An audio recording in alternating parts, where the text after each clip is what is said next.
With your help, we can continue to fight for freedom, reach new audiences, and bring important information to the public free of charge. This is not possible without your generosity. Join our quest for the truth and our freedom and donate today. Simply go to tntradio.live.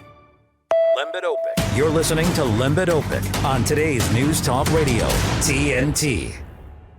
Welcome back to the LEMBIT OPIK show. 4 hours of news and comments on what amounts to Sunday morning and afternoon in the UK and evening, of course, in Australia. Wherever you are, I'm really pleased you've made time to join us on what I hope is a thoughtful, factual, and also opinion-led program where you get all of those, but we don't mix up fact and opinion. My only request, as I always say, is that you think for yourself. If that's what you want, then you've come to the right place. We just had a very interesting debate about nostalgia, its nature, whether things really were better in the past and whether they're getting worse for the present and the future. Some of your comments, let me just go through them.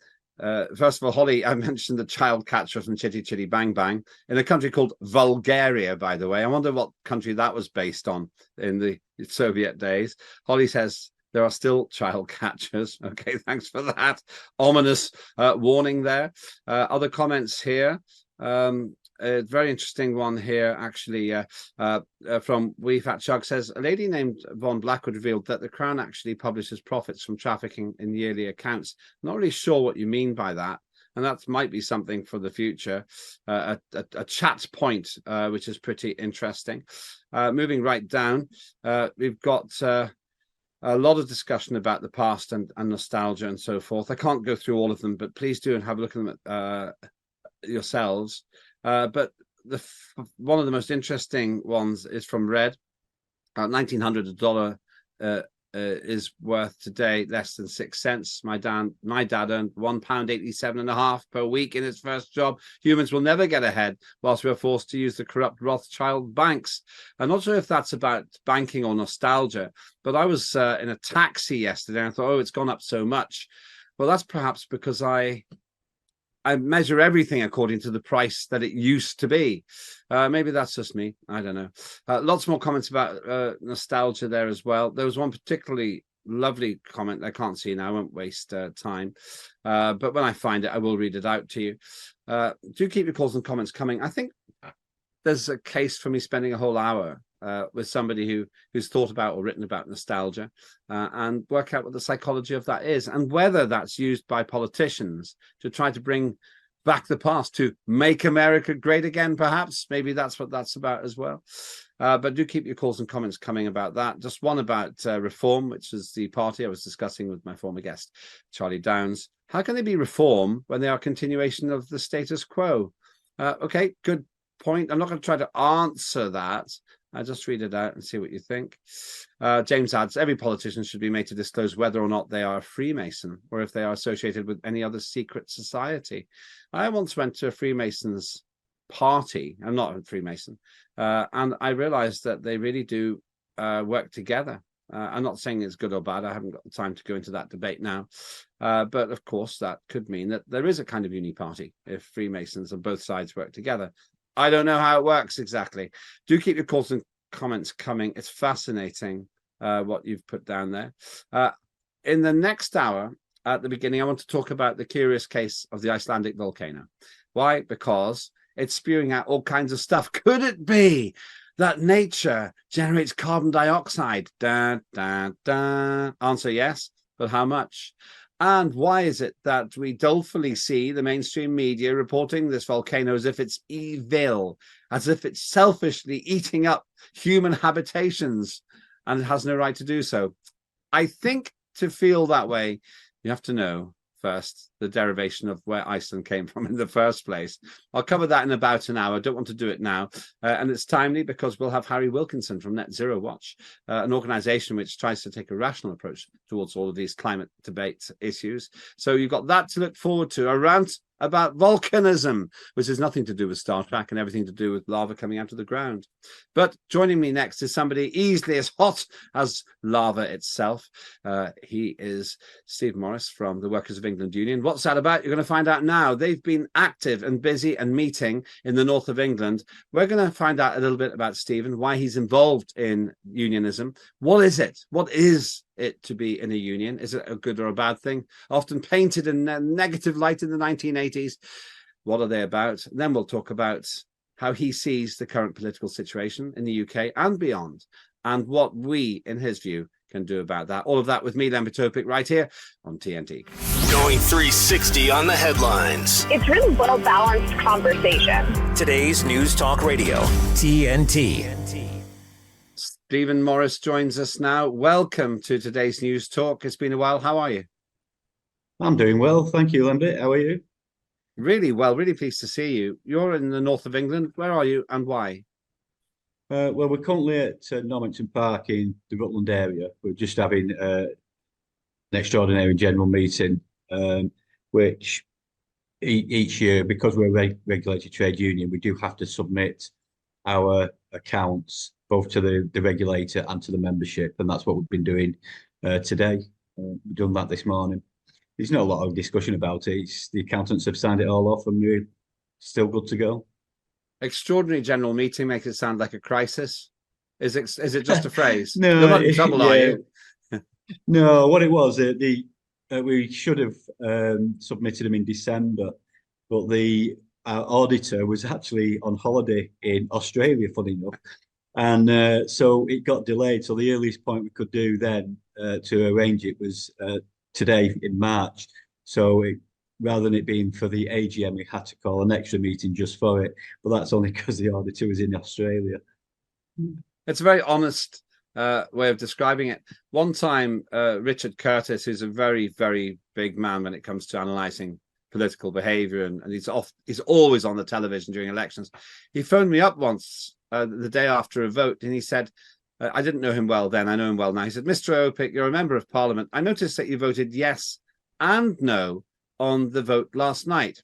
Were you making a point of principle indicating that you had issues with both sides? And how do you feel about your decision? I went, no, I just messed it up.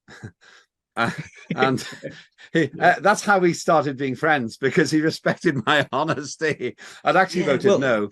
And then the party whip, the person who's telling me how to vote, said, what are you doing, LEMBIT? Go through there. So I had to go the other way to negate my own vote. Sorry, Stephen, you're going to say. Yeah, no, it's just one of those things. You've just got to be honest with people, haven't you? You know, if it's something like I said, it was supposed to be done first weekend in December, but the guy was on holiday and he's the chief auditor. He's the only one who can sign it off, and unfortunately he was away. So not a lot we can do about it, really, apart from telling him not to take holidays in Australia. Oh, well, don't say that. You're going to turn off half of our audience if you say that. I actually like Australia so much. I lived in the jungle there once for a show. I'm an ex-MP. Get me out of here. With celebrity, actually. Anyway, enough of me. Let's talk about what the Workers of England Union are all about. And then after the break in a few minutes, we'll talk about the issues that you think face the workers of England. So why was it formed? It was formed because there was actually no collective voice for actual England. People will hear about the TUC as an example. Well, at the time, there was around 160 trade unions, but only 48 affiliate to the TUC. And obviously, they are really a political organisation. But there was no English TUC and no English designated trade union. So people like the other unions, they combine their membership, as in the UK and Ireland. So you've got British TUC, Scottish, Welsh, and Northern Ireland actually goes into the whole of Ireland TUC. So England as a whole was being kind of ignored. And we found this out very early on with a few cases. As an example, when Scotland was going for their referendum, the British government decided to shut down shipbuilding down on the south coast of England and move it to Glasgow. You know, kind of a little back-way bribe to keep them in the union. Well, that affected England. The other trade unions didn't mind because they still had membership in both camps, you know, and there was very few spoke out. In fact, the only person who did speak out at the time was the late Bob Crow of the RMT. And he pointed out that the British government at the time was procuring 2 supply vessels to be built in South Korea. And he said, actually, if you put a gun on the front of it, it becomes a military vehicle, and therefore it can be built in the UK. And that was to try and get around the EU regulations at the time.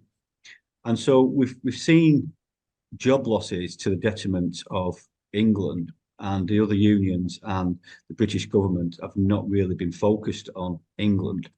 So we reformed because of that, and that's why we're dedicated to the workers of England, and we represent anybody who works in England. Although we have represented people in Wales, we've got plenty of members in Wales, and over the last few years we've expanded to Scotland. For a lot of your international viewers, they won't be aware that the UK, the actual laws in the UK are split up. So you have the laws of England and Wales, you have the laws of Scotland, and you have the laws of Northern Ireland. They are slightly different. And so that's why we've always concentrated on England and Wales. So we started to push forward and represent on that.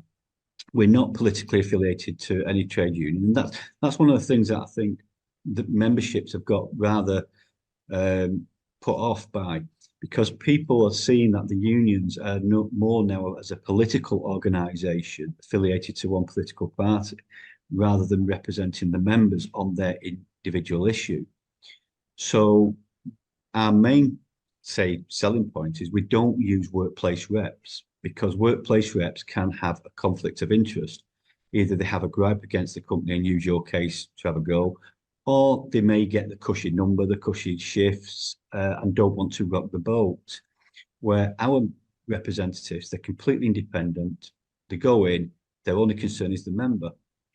But we also look at both sides, because a lot of our reps have actually been in previous management and that. So we can see both sides of the coin. It's not just a case of going in, banging on the table, demanding stuff. We're more of a professional mediator and representative. You know, what's the point of going in with a massive pay rise on a company that financially can't sustain it, and within 2 or 3 years it's gone? You know, you've got to look at the long-term viability, both of the employer and retaining the employee, because obviously experience works really well with employers. So we were formed because of that. We've been growing steadily since we were formed in 2009. Originally it was a limited company, but when we became a regulated trade union in 2012, we had to close that limited company because you can't keep both. And we've been operating for, say, the last 12 years as a regulated union. We really took off in 2020. We was the only trade union that was representing people in the care sector who didn't want to take either the COVID vaccine or wear the mask for health reasons. The other trade unions, and we've got one in particular who put it in writing that they wouldn't represent somebody because it was against Labour Party policy. You know, so quite clearly they weren't interested in the member, just party politics. And it was absolutely quite astonishing, because the member who came to us said they'd been a member of that union for 15 years and never used them once, but when they didn't needed to, and they actually had a valid reason for not wearing the mask, because they suffered from asthma. So that's when we really took off. Our membership escalated massively. So it peaked at around 10,500, and after the mandate was dropped, which was good, it dropped back a little bit. So we're just under 9,000 members now. Still going up steadily now as more and more people come to know us, and they like what we do. You know, with that trade union where we just look after the member, and that to me, that's why membership has been drastically dropping in trade unions over the decades. You know, people like Unite will say, oh, they're the largest union. Well, they're the largest union because they've amalgamated a load of other unions to keep themselves in that position. The membership generally has been dropping in them, and same with the others. So yeah, there is a big issue, and that's how we were formed. And we were the only trade union pushing the cases for people who, for health reasons or philosophical reasons, could not take the vaccine, the COVID vaccine. And I'll use the word vaccine loosely because it was actually a child drug at the time. Or they couldn't wear the masks, which before we go into some other cases that we've recently run, we was pushing all the issues at the time. Many people will be aware that there was a lot of issues around what the mainstream media wasn't reporting, and they were looking at alternative media. For us, being a regulated trade union, we had to follow a very fine line on what we was putting out. So everything we put out, even though we got called conspiracy theories and all kinds, was actually issues the government had published themselves. So all the information was there. You just had to find it. Like masks don't stop airborne aerosols. That was published on the Health and Safety Executive website. That was already there. The documentations were already there. And when it came to the COVID jabs about it, we quoted the government spokesperson who said, it doesn't stop you getting it, doesn't stop you transmitting it, only reduces the effects if it actually works. And we were quoting things from the Yellow Card reporting. So we were the only union that was actually representing people on core issues at the time that affect not just their philosophical belief, but their health, and being called for it. But we were using government stuff. Let's hold that thought. I want to get really quite deep into this, because that's what's really interested me, Stephen, about the union. You took a stand to defend workers, which ended up looking like an intensely political stand. Many viewers and many of us working at today's News Talk are motivated by the fact that our freedoms have been eroded. And in this example, decisions about what you put in your body have been politicized. The state thinks it can get into your body through an injection. I want to talk more about that, because that sets you slightly apart from the other unions, I think. So you're listening to Stephen Morris from the Workers of England Union. I'm going to go into two areas, the question of vaccination and the question of masks, assess cases for why I think this union is quite an interesting alternative to many of the other ones. I should also stress that you can make your points, you can put your questions in as well. You're creating a lot of debate, actually, in the TNT Radio.live chat. So we'll come back to Stephen in a minute. You're listening to LEMBIT OPIK. This is TNT. See you in a minute. TNT's David Curtin. In my mind, government spending in the UK is absolutely horrendous. It has got completely out of control over the last 14 years of Conservative rule and 13 years before that of Labour rule. You would probably be astounded if you actually knew how much the government spent in this financial year. These are the figures. The estimate for how much it wants to spend on everything, or how much it needs to spend, is £1.2 trillion, or 1.2 million, if you like, which is an amount of money that we cannot really comprehend. David Curtin on today's News Talk, TNT.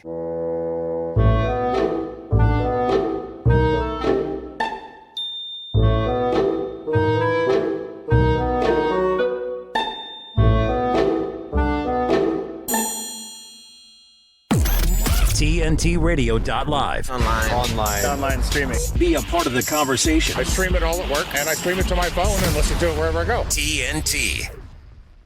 Welcome back to the LEMBIT OPIK show, which is on a Sunday morning and early afternoon, if you happen to be in the UK. It's all evening in Australia. Wherever you are, thank you for being with me. Very interested to be with my guest, Stephen Morris, who's just acted with a wonderful eruditeness in describing why the Workers of England Union is necessary. I'm going to ask him one question about the union itself before we go into two examples about COVID and how that union seems to have taken a rather different approach to other unions in the country. Just one question here. Lex is saying 2 Lembits on screen. Lex, you need to go to Specsavers, I would say, because I'm just meant to be here once. Stephen, you never guess who I bumped into Specsavers yesterday. Well, if you're bumping into people, you need to get your glasses checked, don't you? Really? That's right. I bumped into everybody. Anyway, sorry. You ruined that joke. You ruined the joke. I never want you to be on my audience when I'm telling gags. That's why I gave up professional stand-up, by the way. It's easier here because if people don't laugh, you have to pretend it was a serious point. You can't do that if you're in the comedy club. Anyway, the question I've got for you before you go into the details is this. It seems to me that you took an objective decision about masks and COVID injections, which other unions didn't. I want to actually talk about why you took those decisions now. why was it that you were willing to challenge the mask edict, which I would say I just think was complete window dressing? I don't think the masks made any difference at all. Yesterday in the TNT chat, somebody actually said stopping a virus with the mask is like trying to stop a virus with chainmail. It just doesn't work. But why were you willing to fearlessly go somewhere that other unions simply imploded on and just went along with the received establishment view? Well, there's two points to it, really. One, but my father, when he was in his 30s, he had a new drug for a chest infection, and it gave him asthma, which he suffered with them for next 30 years, and he died of asthma attack, so it eventually killed him. So my family have an issue with anything to do with experimental drugs unless they've got a proper track record of trial, and everybody knows the possible adverse effects. So there was that thing that threw it. But it comes down to actually basics, very issued of basics for a trade union. Okay, if an employer is asking you to do something, where's the risk assessment? Right, they're asking you to put a mask on. Where's the risk assessment? And when you check out the risk assessment, everything showed that the mask does not stop airborne aerosols. It was on the Health and Safety Executive website that masks do not stop airborne aerosols. The technical data for masks shows they do not stop viruses. They're there to stop blood splat and possible bacteria. So the issue was why they're doing that. So employees who came to us and said, look, we never said you have to wear it or you're not. We've had other unions, even health and safety reps, trying to force people to wear it. But we said, right, what's the basic risk assessment? Right, the risk assessment says this doesn't do what they're being told to do, but it does have a negative effect on the health of the wearer. So therefore, we will represent them. And they had, if they may have asthma or other respiratory issues, we need to represent them. And the same was with the vaccine. There was no evidence that the vaccine actually did stop it. And the government's, like I said, the government's own data at press briefings said it didn't stop you getting it, didn't stop you transmitting it. And when you looked at the yellow card reporting system, which was the government's own website for adverse effects, it quite clearly came that there was adverse effects occurring. And we know organisations like the WHO swapped their view on masks very early on. They kept swapping and changing, and the issues on the vaccine was kept changing. Does it work? Doesn't it? There's no adverse effects. The issue on pregnant ladies or people who wanting to have babies, there was quite clearly early data saying that if they missed their cycles for 2 months, that they needed to seek urgent medical assistance from their GP. It was too late then, because you've already had the vaccine. So all the data was saying, from a trade union point, on a basic issue on risk assessment and health and safety, you don't wear your mask and you don't take the vaccine. Yet the other trade unions just seemed to throw all this risk assessment out and believed what was coming. They didn't do their own checks. They didn't get the employer to do their own checks. And this is my issue, Stephen. This is my issue. Right, a union. I used to be in the National Union of Students, which isn't exactly the same thing, but it was meant to be sticking up for students as a group, 1.5 million students. And I learned that it was meant to stick up for its members, not for the establishment that was pushing our members around. Now, what I don't get is why you pretty much stood alone in the union movement saying, actually, the data says don't wear a mask, don't get a vaccine. And the rest of them just caved in on something which was literally life and death. This really confused me at the time. By the way, I did take 3 vaccines and I bitterly regret it because I had health problems as a result. And so I was foolish to trust the state myself. I don't put myself up above the gullibility or below the gullibility of the others. But I was pushed in. If I'd been in a union, if I'd been the Workers of England Union, I would have listened to that union saying, don't take the vaccine, don't take the mask, and we'll protect you. Well, it's all about informed consent. That's what it's all about. And even in the COVID inquiry recently, Chris Whitty said about if somebody has an operation, and we posted this, somebody has an operation, the doctors have to tell you what the possible consequences could be. You know, you need an operation to do this, but this could be the adverse effects if nothing goes right, and you make the informed decision. Now, we said that at the COVID inquiry, but they weren't telling people about the possible adverse effects on the vaccine. You know, we don't have any issues with people who wanted to take the vaccine, because one of the things we noticed was it was the biggest form of harassment, victimization, and intimidation that had gone on in care homes that anybody's ever known. It was just horrendous what was going on. We was having people telling us, and we were quoting, say, Chris Whitty and Hancock and the others. We were making quotes, and I'll go back to the other one, which was, doesn't stop you getting it, doesn't stop you transmitting it, only reduces the effects. When I quoted that to care home managers, they were saying, what other conspiracy do you have? And I'm like, but I've just quoted the government official at a press briefing, you know, and so we stood out because we were saying to the individual, look, what is your issue, right? What do you need to know? And then it's up to you, you know. And if the employer is not going to follow the right route, then we will represent you. And we've had a couple of recent cases which we kind of supported what we were saying very early on, because our reps were saying a lot of things like the NHS staff and the care home staff tried to hide behind guidance. So the NHS staff would say, we're following NHS England guidance, we're following guidance. And we were saying, guidance is nothing. You've got to follow the law. You've got to follow employment law. And care homes were saying, we've got to follow CQC guidance. Now, in a recent case that we've just recently won in November, where he was unfairly dismissed for not taking the vaccine, the judge has actually come out and confirmed everything that we had been saying for the previous 3 years. You know, he actually states the company did not know the difference between guidance, actual law, secondary legislation, and common law. They didn't know the difference, but they did do, because we told them. You know, so this judgment is quite significant, and it says that guidance has no force in law, which helps us going forward now, because any NHS staff or any care home staff who say we're only following CQC guidance or NHS guidance, it's a case of, no, we know it has no force in law, and there's been a clear judgment on that. You know, and this is where the NHS seemed to have been a law on itself. They were publishing guidance and not following the law, and that's where we were actually following the health and safety regulations. I have to say that your lucid and objective description is unlike anything I've heard from any union rep at any level ever before. I knew I had a rough idea where Workers of England Union stood, because I knew you defended some people on the mask issue. But the logical way in which you're describing it seems rare indeed. Incidentally, you do have some fans. At least one person says that they love your northern accent. How superficial.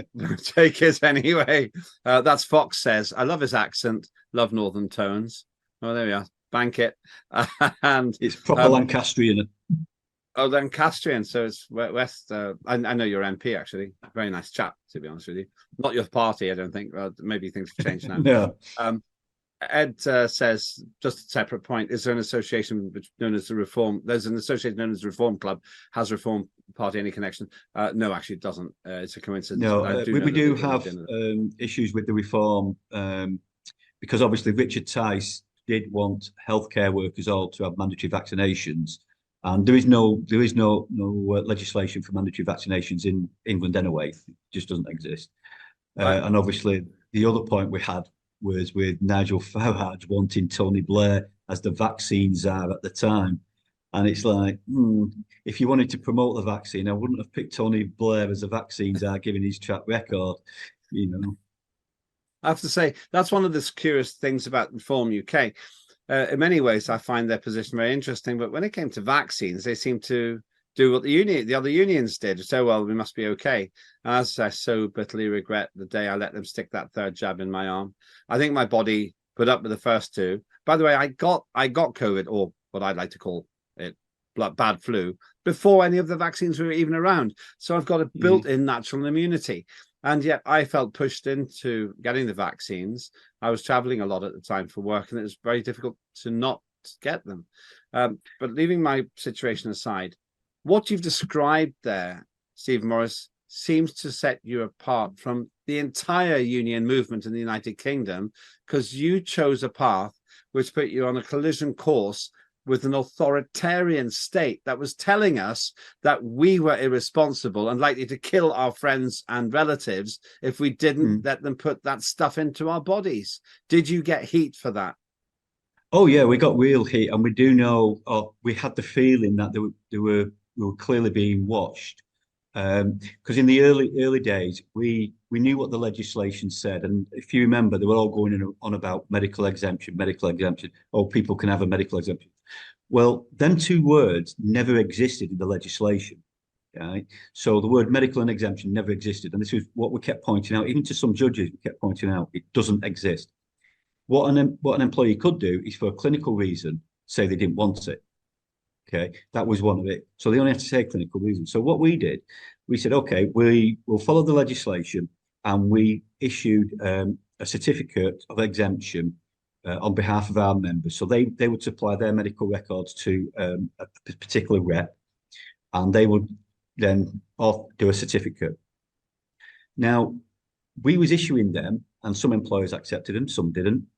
And then not long after, NHS England and the government came out with their certificate.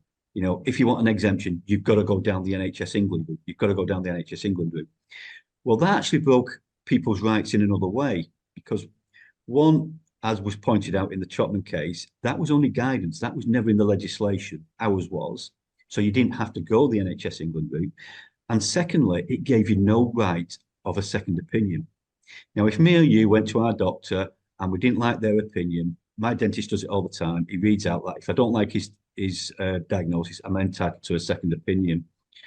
But the NHS England route didn't give you that right. It completely said, if we say no, it's a no. You'd no right of appeal, and that was wrong. And that was another part of the ruling in the Chotman case from November that said the NHS route was only guidance, and guidance had no force in law, and that's why these cases were quite significant in what we've just recently got. It took a while for them to get through. We did lose a case early on, which was against Barchester.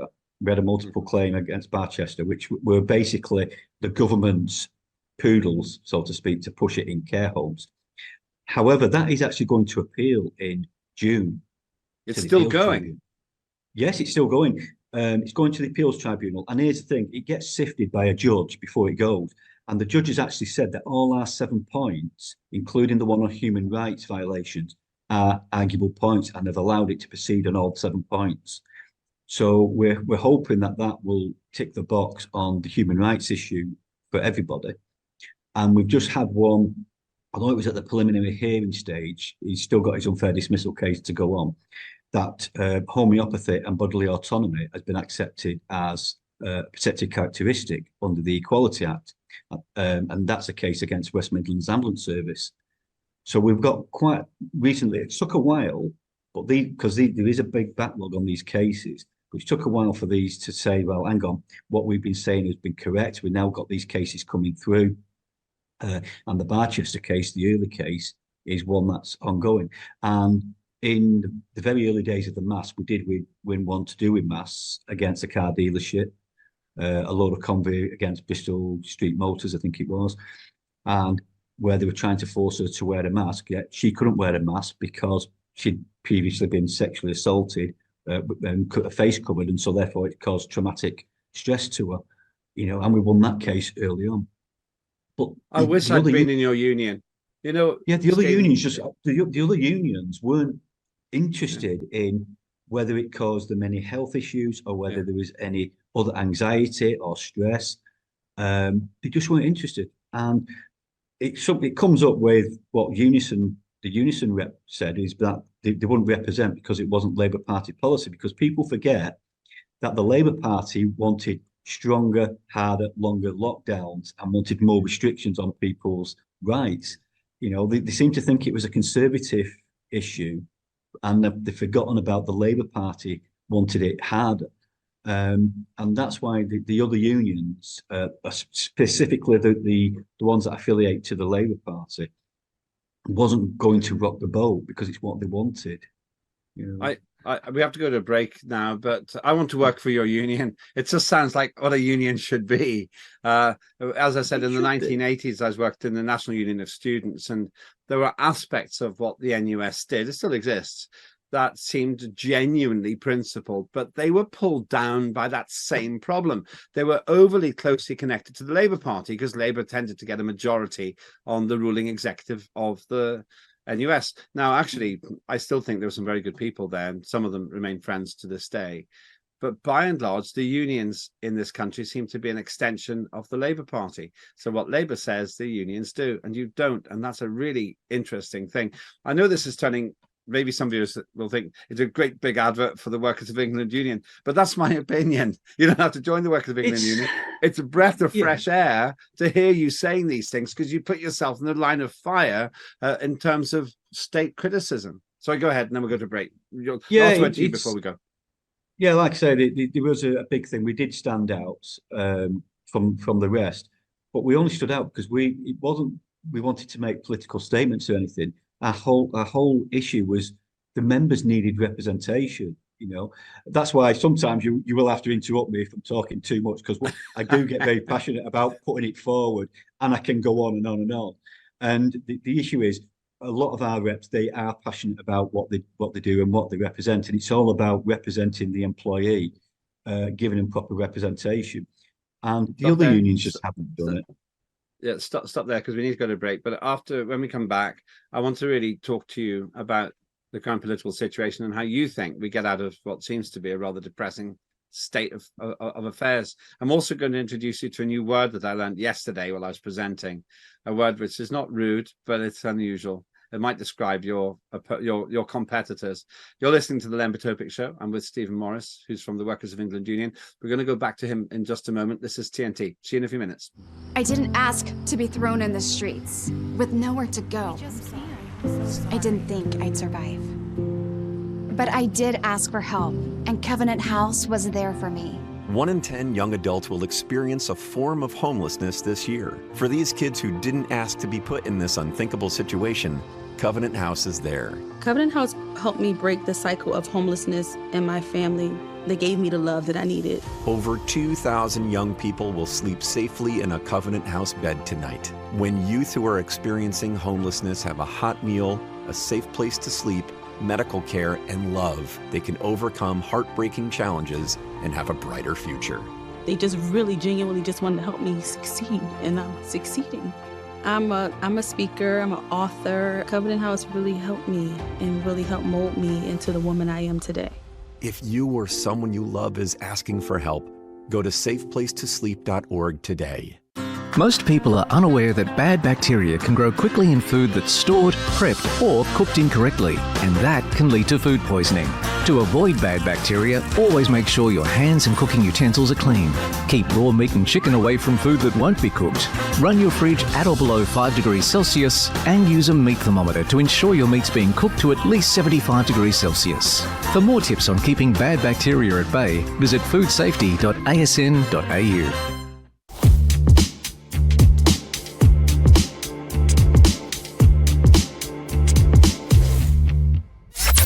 You're with LEMBIT OPIK on today's News Talk Radio, TNT. Welcome back. I feel some nostalgia. We were talking about nostalgia before. There was a wonderful comment about nostalgia, but I can't find it now because I'd have to go all the way back up the chat. But there was a beautiful, beautiful quote about nostalgia. If it was you, and you know what I'm talking about, and I haven't read it out, then do put it back in, please, because I missed out there a little bit. We're talking with Stephen Morris from the Workers of England Union, who's making some really fascinating points about the way that union operates, which is different, a breed apart from the other unions, which are very closely associated with political parties. Before we go into some specific policy areas and how you think things could improve in this country, just a word about this political party affiliation business. Labour clearly was associated with the unions because historically in the United Kingdom, it was the unions that supported the Labour Party in its early days. It's understandable. I get it. But you don't seem to have come up that pathway. And it seems to me, therefore, you have the luxury of independence. Do you lose out by not being associated formally with the political party the way many of the other trade unions are? No, I did come up a different way, and I think you mentioned about the National Union of Students. I obviously everybody who becomes a student at college or uni automatically gets enrolled, but I joined when there was all the miners' strike in the early 80s, and that actually put me off unions for a long while because one of the issues was that they were having a vote whether the student union should support the miners' strike or not. Now, the one thing that stood out for me was that Arthur Scargill, who actually wrote the rule book, said that you've got to have a national ballot to have a national strike, but they never called a national ballot. So to me, it wasn't valid, just under his own rule book. And they had a vote in our building, and it was clearly vote not to support. But then the panel said, well, that's passed. And we're like, what do you mean it's passed? They said, oh, we've had meetings in other buildings. We're like, what meetings? And it's passed. So that put me off unions. So I then went into retail and various things for about 15 years. So I was on the management side. But then in 2000, I went on public transport. And in 2003, they were looking for a new branch secretary. And they had people coming to me saying, Steve, can you do it? And I said, well, it does affect my job. Okay, I'll do it. And I joined Unite. And what an eye-opener that was. That's Unite was clearly not what I thought. There was a lot of backdoor dealings going on between senior officers and the directors, and it really, really rattled me. And me and the NC of our branch, we were all of similar views. We just didn't have it. And funnily enough, there's actually complaints going in now of underhanded dealings between the Unite and the company now again.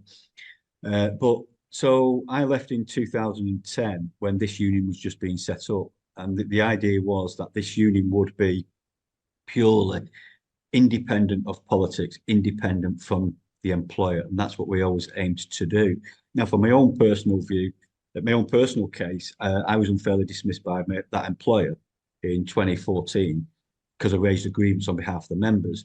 And we eventually won that at the Court of Appeal in London, 3 judges to 0. Which vindicated mine. Well, that was because I raised a grievance on behalf of the members, and then the company had gone after me. So that showed that we really do need independent representatives who can't be intimidated or dismissed for representing.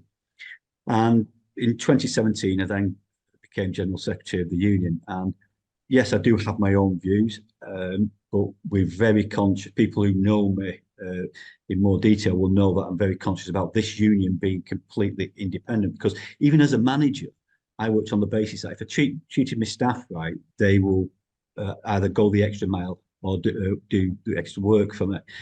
Yes, there will be the exceptions. And if there's exceptions, then we need policies in place to deal with people who abuse, your trust and confidence, or they take liberties with the sickness of absence. So you do need policies. But I'm of the management style that if you treat your staff right, they will treat you right. But most of our reps have had previous management experience, so we know when we're sitting in front of that manager, we know what they're coming with before they've actually said it, because we've been on that side of the table.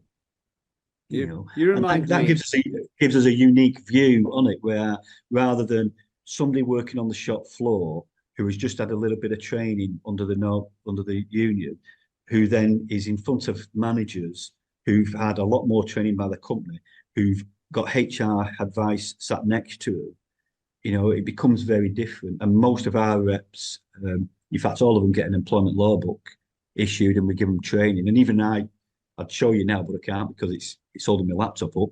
I have an employment law book that I still carry with me now, because sometimes it's kind of theatrics at times, because if I'm telling an employer something, they may not believe me. They think, oh, you're trying it on this. But then I'll pull the employment law book out of my bag and say, look, so they'll see this big, thick book, employment law book, and I'll quote it straight from the book, to show that what we say is true. We're not trying to pull the wool over their eyes. So the way we operate does stand us out, but the other unions should be doing this. And this is the annoying part. It goes back to what you're saying. Why aren't the other unions operating like this? It's really annoying because they could make so much difference in the workplace, not just to tell managers how they should be managing, but actually getting better the way the staff, I don't always look at the way the staff are paid, but how they are treated. Sometimes if you treat the staff right, sometimes if the pay becomes kind of a secondary, as long as they've got enough, live on, go on the holiday and stuff like that. Some staff are more than happy. Do you know what this is the word I was going to share with you, and I doubt whether you'll have heard it before, but I love it. Do you know what a quokka wodger is? It's not rude. No. Quokka. I quote that. I think it was just a bloke. Apologies if I'm giving the credit to the wrong person. I think it's just a bloke told me this yesterday while I was on air. A quokka wodger is a wooden toy figure that jerks its limbs when a string is pulled. One of those old toys. The other unions. Would you say the other unions are a quokka wodger or a bunch of quokka wodgers? Yeah, they work very hand in hand with the people who they pay, and they pay.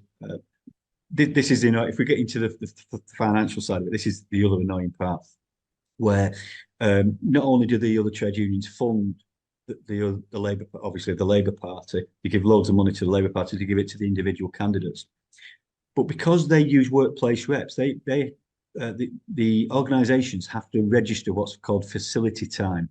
So they have to gauge how much that workplace rep is costing that organisation in costs-wise.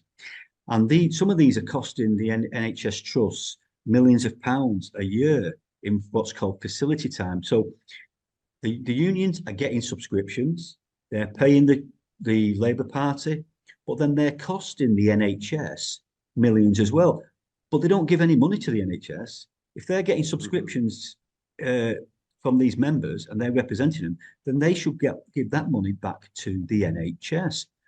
So, but our reps, because they're independent, we don't cost the NHS anything in facility time.